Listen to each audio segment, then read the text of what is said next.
Welcome and thank you for joining me for today's educational class. My name is Joseph Budd. I'm a certified financial planner and managing director with Budd Wealth Management. We have developed and refined our client life process over the last 20 years to work with families that aspire to a work-optional lifestyle. We hope to put all the financial pieces of the puzzle together for our clients. Connect with us on LinkedIn and Facebook, where we post interesting personal finance content and invitations to future events like this on a regular basis. Also visit us at buddwealth.com. Today's session is being recorded, and you'll receive a link to the recording in a follow-up email.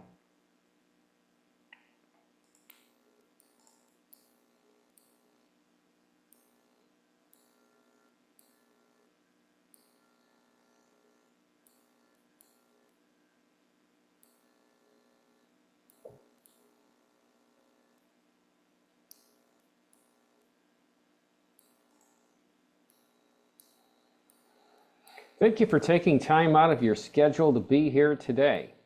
Today, we will discuss family money talks and the importance of sharing your values, wishes, and plans with the next generation.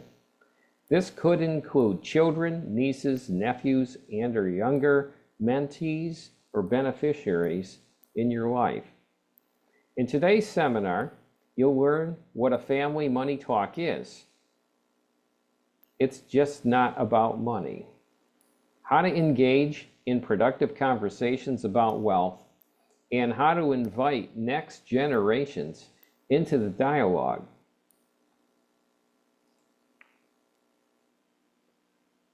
Hartford Funds collaborated with Kathleen Burns Kingsbury of KBK Wealth Connections to create this workshop and share these insights with you. Kathleen founded KBK Wealth Connection to help empower women, couples, and families and the financial professionals who serve them to shatter money taboos and communicate more effectively about financial matters.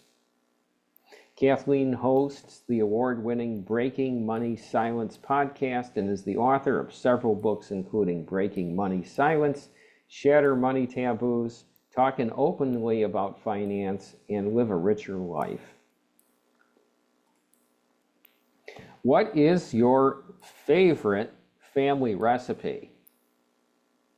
Well, mine is a banana cake that my grandmother used to make. Hits the spot every time with a hot cup of black coffee. Think about who first made you this special dish for your family recipe and then taught you how to make it. Many of these family recipes are passed down for generations. Families look forward to the recipe on holidays or special occasions when everyone raves about it. Perhaps you didn't ask for the recipe, but were instead told about it when your parents, grandparents, or aunt or uncle decided it was time. Maybe when you started to cook or had a family of your own. Chances are you'll do the same with your kids, grandkids, or nieces and nephews. It's something families do to help the next generation to carry on the family legacy. But what about your family's money recipe? Do you know what it is? Is it discussed openly and shared with the next generation to learn about finances and financial lessons? If your answer is yes, congratulations. You're the exception, because most families struggle to talk about money and pass down important financial lessons to younger generations. If only it was as simple as sharing a favorite family recipe. Today, we're going to help you create a recipe for family money conversations. In this seminar, you'll learn what a family money talk is. Let's get started. First, what a family money talk is. Many families dread talking about money, and your family may be no exception. But there's a way to talk about money without discussing assets or dollar amounts. It's called a family money talk. A family money talk can be much broader than many people realize, and it usually doesn't start with the assets. Instead, these conversations can range from financial fundamentals to family members' thoughts, feelings, and beliefs about money and its purpose in their life. These conversations are a way to communicate your values and share why you made the financial decisions you have and what you've discovered. It also allows family members to ask questions and learn from both your successes and mistakes. Family money talks are designed to help families avoid passing wealth to the next generation without the wisdom to manage it. Estate planning is certainly important, but its function is much different from family money talk. An estate plan is a legal document ensuring that when you die, your assets go to people you chose and helps minimize income, gift, and estate taxes. Part of a comprehensive financial plan, an estate plan protects your heirs and other family members from probate court, costly legal battles, and confusion about your intentions. It's been reported that only 33% of Americans have an estate plan. If you're one of the 33%, congratulations. You're on the right track. However, there is something an estate plan doesn't do. It doesn't transfer wealth wisdom. That's the role of family money talks. Family money talks are conversations about your values and the meaning of wealth in your life.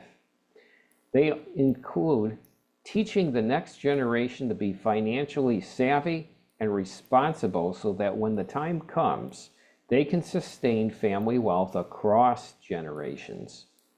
Having an estate plan and family money talk is the recipe for success. However, the challenge for many families is that talking about money may be taboo. Most of us would agree talking to family and other loved ones about money is important. Then why don't families have these conversations?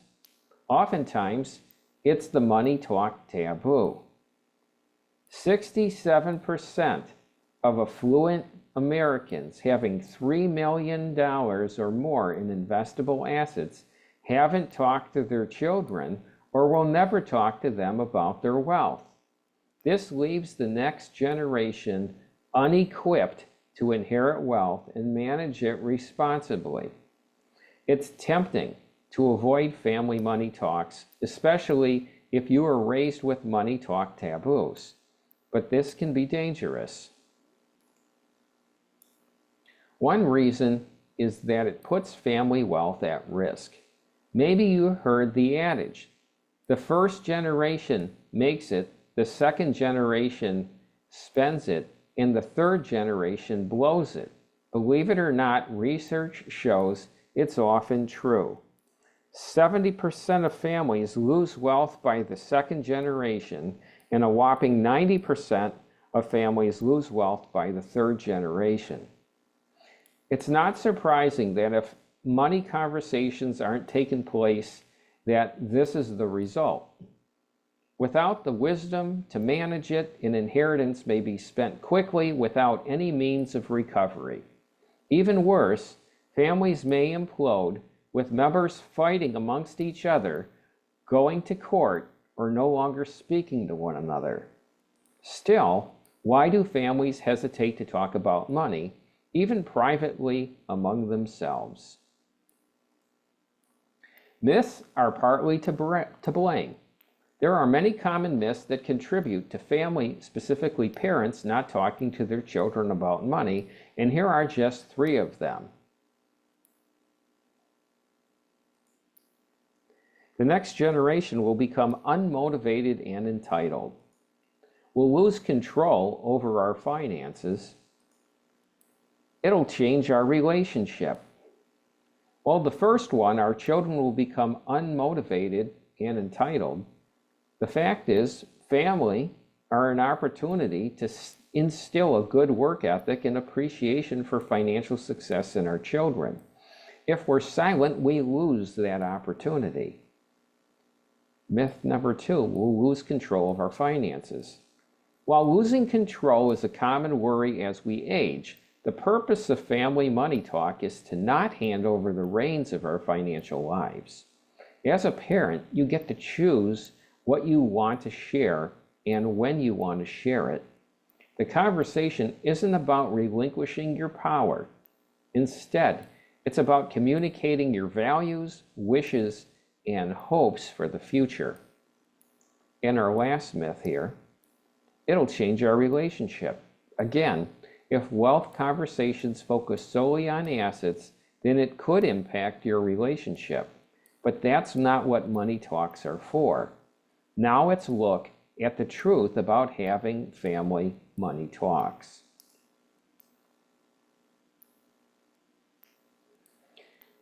So some of the benefits are helping the next generation be financially fit, discussing family members' values and hopes for the future for them, and transferring the wisdom. Overall, a family that has money talks regularly has greater financial well-being and is more successful in passing on wealth to the next generation. How many of you think it's a good idea? If you're unsure about engaging in family money talks, let's see what happened when a parent avoided these conversations with her heirs. Unfortunately, there are many stories of families that didn't have family money conversations that resulted in disaster, including family fighting and legal battles. Who knows who this is? It's the Queen of Soul, Aretha Franklin. She died at 76 in 2018 without a formal written will. Apparently, she didn't talk about finances, her values, or her future wishes with her children before she passed. When Ms. Franklin died, her 4 sons were confused about her intentions for passing down her wealth. Unfortunately, this resulted in a 3-year court battle between the siblings. It's doubtful that she wanted her family to be engaged in conflict, pay high legal fees, or lose a sizable portion of their inheritance to taxes. But her silence ended up costing her family emotional pain and financial hardship. The value of Miss Franklin's estate hasn't been determined, but some estimates range as high as $80 million. It's been reported that her sons received $200,000 from her estate, but their legal battle continues. This is an extreme example, but it highlights why family money talks and proper planning are vital for the future of your loved ones, even if the thought of having them is a little uncomfortable. Now that you understand the importance of family money talks, let's look at 3 key ingredients of your family money talk that, when added together, can help equip children and heirs for the future and their financial well-being. It may surprise you that there are 3 specific types of intelligence that contribute to financial health. And here they are. These intelligences are financial intelligence, emotional intelligence, and family intelligence. When you think about it, if knowledge alone was necessary to achieve and maintain wealth, many, many more people would be millionaires. And those who were millionaires wouldn't go bankrupt. Think of lottery winners who became multi-millionaires overnight. Their stories often end in tragedy. That's why the most successful wealth transfers happen when both the technical and the human side of finance, which includes these intelligences, are discussed with the next generation. Let's take a closer look at financial intelligence. The first ingredient is financial intelligence. This is a person's financial knowledge and skills that enable us to make prudent financial decisions that build and sustain wealth. The building blocks of financial intelligence fall into 6 categories.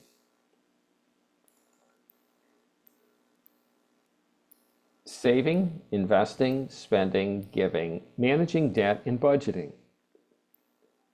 Not everyone is taught these foundational skills, and perhaps you've learned some of them on your own. You may not be an expert in all 6 areas of financial intelligence, but you likely have years of valuable learning to share that include success stories and hard lessons. Let's see how you can share that wisdom with your kids and maybe learn something from them too. The financial intelligence exercise involves sharing a story with your kids based on one of 6 categories. If it sounds simple, it is. I'll go first to show you how. All right, so when we look at these categories, I always think about choosing to pay for my college tuition by working as I went through college, so that when I went through college and graduated with my degree, I was debt-free and carried no student debt. That's just one of my examples. Take a moment and think about those 6 categories on the previous slide: saving, spending, managing debt, investing, giving, and budgeting. And is there a story or experience you could share that's related to one? Your story could be about your biggest regret, best decision, a funny situation, and an important lesson that you learned. Or it could be about a triumph over a challenge, a story of resilience, or a changed perspective. Is there a story you could briefly share? What happened? How you responded and what you did? What you learned and what difference it made? What did you learn from the experience? Did it shape how you handle your finances today? Next is emotional intelligence. Emotional intelligence relates to finances, is understanding your relationship with money, particularly awareness of how our emotions influence our financial decisions and behaviors. This develops awareness of the choices we and the next generation make and why we make them. This is especially important because it allows us to understand our emotions and manage them accordingly without letting them rule your thinking and behavior. Because managing wealth requires more than just knowledge, foundational financial skills are even more powerful when combined with emotional intelligence. Because we avoid talking about money, and especially money and emotions in our society, many of us don't recognize how our emotions influence our financial behaviors and decisions. We're going to do another exercise that will give insight into your thoughts about money and see how those thoughts impact your habits and decision making. Know that there is no right or wrong way to think, and no 2 family members or people will have the same thoughts. We each have our own unique life and financial experiences. Let's get started. The statements on the slide represent common thoughts about money. I'm going to read each statement and want you to finish them. Think about this as something that would come naturally to you. When I save money, I. When I spend money, I. Investing makes me. When I have debt, I. Talking about money with my kids or aging parents is. Think about those inner thoughts you have in your first responses. Next, we'll look at how the parts of our money thoughts influence your feelings and financial behaviors. The diagram on the slide illustrates the connection between your thoughts, feelings, and behaviors. This process happens so often and so quickly that you probably don't realize that it happens. The benefit of having this awareness is evaluating how your thoughts serves you or interferes with your financial well-being. For example, if your money thought is, if you can't pay cash for something, don't buy it. You might be afraid to spend money on anything you feel isn't necessary. Again, money thoughts aren't good or bad. It's how they influence you in your financial well-being that needs to be evaluated. As you can see on the slide, there are advantages and disadvantages to having this thought. An advantage is living debt-free or having little debt. Sounds good, right? Potential disadvantages are denying yourself creature comforts, and buying lower quality items that will need to be replaced sooner, ultimately resulting in spending more money. Now, pick the money thought from the last slide that resonates most with you, and for the purpose of this exercise, you may want to pick a money thought that brings up strong feelings. How does that thought make you feel? And what do you or not do as a result? And what are the pros and cons of that thought? Family intelligence is defined as your family history, values, and hopes for the next generation. Often values are part of the family history and shape our motivations and aspirations. When it comes to family intelligence, a natural place to start is with your family tree.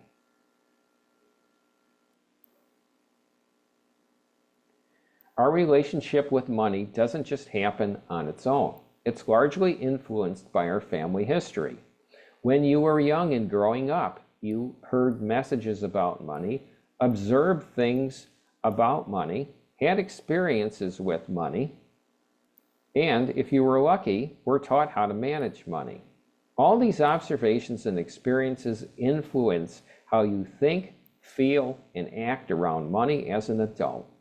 Similarly, how family recipes are passed down from one generation to the next, family money messages are passed down. In adulthood, you get to decide which of these messages help you and which ones you want to let go.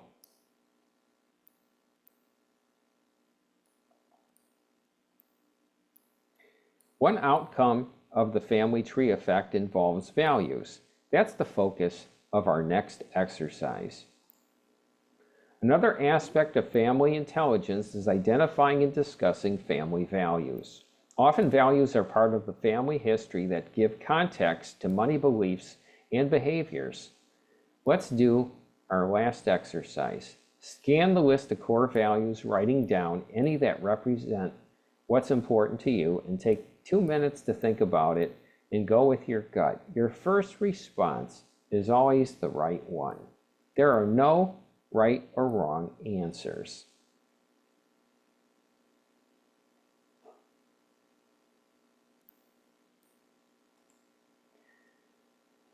Now that we've identified our values, let's explore if we honor those values with how we spend, save, invest, or gift money. And when I was looking at the values on the previous slide, the one that struck out to me was travel. When I was young, my family took vacations together and we usually drove. Had sandwiches in the trunk of the car with lemonade that we made specifically for the trip. This old school approach still resonates with me, even though I usually fly now. Planning for the trip and anticipating it was almost as much fun as going back then. You can use this exercise to begin a discussion with family about what's important to them. How are these values formed? How can they use money to express these values? While some families use philanthropy as a tool for teaching the next generation about wealth and passing on their core values, other families may identify and teach values in a different way. Examples include a family that loves adventure may travel with their kids to show them the world and share adventures together.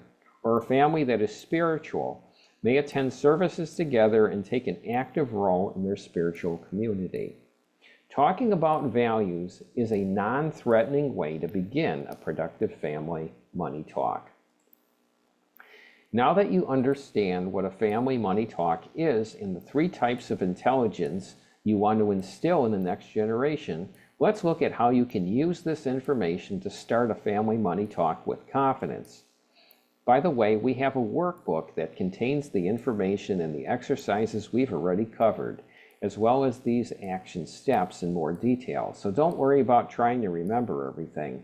Your workbook will include everything you need to get started. Tell your adult kids you attended an interesting seminar that taught families how to have productive conversations about money. It changed your perception of what it means to talk about money and why it's so important. It was actually fun, and you'd like to tell them a bit about what you learned. The intention is to have a dialogue, and you'll like to hear their thoughts and ideas about money too. After floating the idea, chances are the next generation will agree to a family money talk. If they're resistant, they may be unsure about what to expect. Clarifying your purpose and telling your kids what not to expect can help. Depending on what their concerns are, the points listed on the slide can help address them. Pick one exercise to do. That's typically all that's needed to have a constructive yet manageable family money talk, especially when you're just beginning. Effective communication requires an environment that fosters trust through a willingness to listen and appreciate differences. Establishing guidelines for these discussions may seem overbearing, but they help set expectations for healthy, respectful discussions. And as you move forward with your first family money talk, these guidelines may help. Listen and be curious, ask questions. Showing interest can help family members who share feel valued and encourage more conversation. Allow each person to be heard with no interrupting. Be respectful of others' viewpoints, even if you don't agree with them. It's easy for family members to have pre-existing assumptions about others and their habits. Some family members may be more sensitive to perceived criticism from others or less restrained in their responses. Try to avoid reacting or worrying. This is simply a conversation. It isn't about controlling the next generation. If you or someone in your family becomes upset or overwhelmed, take a time out. It's better to have a 10-minute conversation that's productive than a 30-minute conversation that ends in an argument. However, make sure you regroup later. If that becomes challenging, consider working with your financial professional or a family coach to help facilitate the process. This is a common fear that often doesn't come to pass, and even if it does, that's okay. Seeing eye to eye isn't the goal, nor is it necessary of what makes a productive money talk. The purpose of any money conversation isn't to get a mutual agreement, but a mutual understanding. Although they're perceived this way, conflict and conflicting views aren't necessarily bad. Conflict is an opportunity to clarify each other's views and where they stand on certain issues. If family money talks are new to you, know that you don't have to do it alone. You can reach out to your financial professional for help if you get stuck, or he or she may be able to facilitate this type of family meeting or make a referral to another professional with this skill set. Family money talks are vital but often overlooked, part of estate planning. Make family money talks part of your estate planning process. If you want to successfully set up your children for a future of financial well-being, you must learn how to communicate with each of them clearly, effectively, and disclose the appropriate amount of information at the right time. Since every family is unique, how much you disclose to your heirs and when typically depends on your family's specific dynamics and wealth situation. Your financial professional can help. We've covered the importance of family money talks, 3 key ingredients to discuss, and how to avoid conflicts, and how to hold your first meeting. You have the tools to start the conversation in support of your financial professional. Now is the time to act. Your next step is to introduce the idea to your family. Start by picking one workbook exercise to do, and have a family money talk and learn about each other. This handout in the Money Talk book is right on our website, budwealth.com, in the events area, and click on the title of this presentation and you'll see a link to the PDF book. I hope you found the concept of the family money talk interesting, and I hope you find it motivating to want you to start, if you haven't already started, having family money talks with you and your family. Thank you again for spending time with me this afternoon. If you have any follow-up questions, you can give me a call at the number on the screen or email me at jbud@budwealth.com. Thank you again for attending today. I hope you found this information insightful and helpful. Have a great rest of the day.